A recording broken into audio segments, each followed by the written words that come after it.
Hi, welcome back to Pet Food Forum TV. I'm your host, Kristen Levine, and I'm joined by Daniel Stoffner, Product Manager for Buehler Group. Hi. Hi, welcome. Tell us a little bit, you presented yesterday. Tell us a little bit about what you talk about. Yeah, so I had a talk about food safety and fresh meat in pet food and how we can harmonize those two trends, how we get a safe food when we are applying fresh meat into the process. Because we are dealing then with a complete new raw material, and I was former days in meat industry, and so hygienic design and cleanability and so was a complete different level as it is in the pet food industry. Excellent. Okay, great. And then, so why is fresh meat so popular in pet food? I think fresh meat, this has to do basically with the humanization of the pet. So pet owners want to go back to the root cause. So what is really, what is really the natural nutrition of a dog? And that includes meat. And if we're having fresh meat instead of rendered meat meals, that has also a freshness and a natural touch. And that is basically the root cause why fresh meat is so popular at the moment.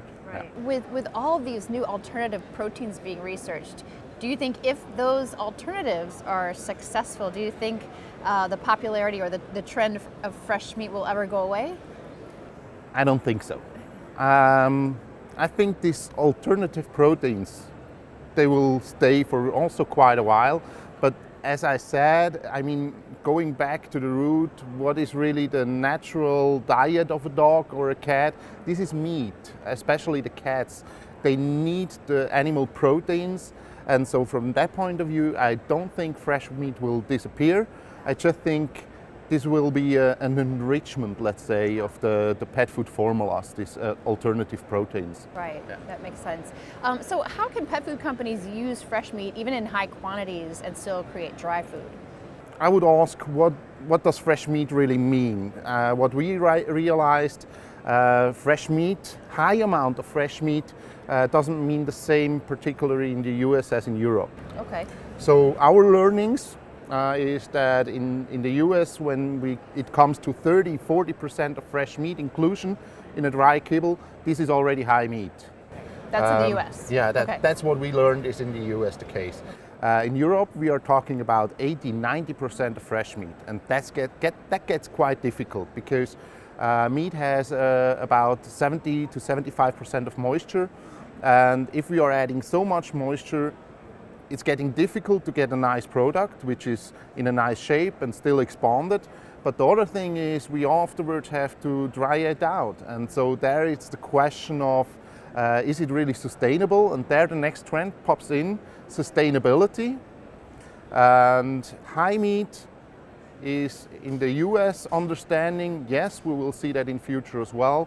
The high meat as we see it in Europe, I think that will disappear sooner or later just because of the sustainability. So what are some of the unique safety considerations in extruding with fresh meat? With fresh meat, we are having a raw material which is, let's say, the animal is close to the soil. And in the soil we are always having Bacillus cereus, Clostridium botulinum, both of them are spore-forming bacteria.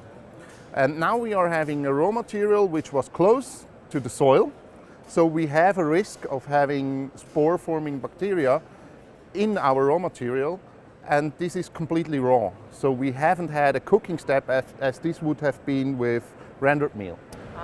And so there the difficulty starts, and that's the biggest risk.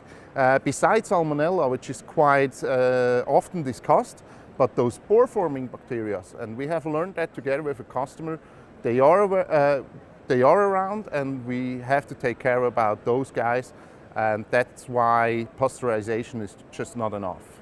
Interesting.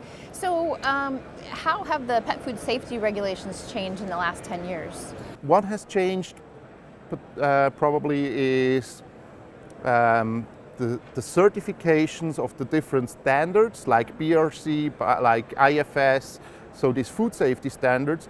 But this is a clear request from the supermarkets and from the traders that they request such certifications. That might be a little bit a change. They are there since more than 10 years, but now also in pet food, the traders and the supermarkets are requesting those standards. I see. So fresh meat is here to stay. We just have to keep an eye on the evolution of the safety regulations, Yeah, essentially. definitely. Great. Yeah. Well, thank you so much for joining us, Daniel. Appreciate your input Thank you and for having sharing me. your talk with us at the conference this year. Yeah. Thanks. All right.